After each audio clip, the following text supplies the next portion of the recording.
Hello, today I'm going to show you how to repair, oh yeah, or re-register your Magic Remote from or by LG. This is the new Magic Remote, as you can see, and if you have no function of it, you can easily perform a reset.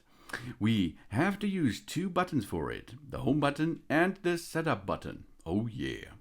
We have to hold the remote control towards the TV and press the home, and the second button is the setup button at the same time for more than 5 seconds until instructions appear on the screen. The previously registered remote control is deregistered and registered again. That's awesome.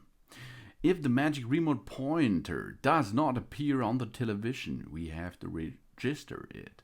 And as you can see, it is really easy. We have to hold the remote control towards the TV and press the home and the setup button at the same time for more than 5 seconds. And then you can see on the screen that there are some instructions appears. There we are, job's done. Yeah, the previous registered remote control is de-registered and then registered again. And you're back in business with that Magic Remote. Yeah, thanks for watching. Please subscribe me and give me a positive feedback, and I hope to see you again on my channel soon.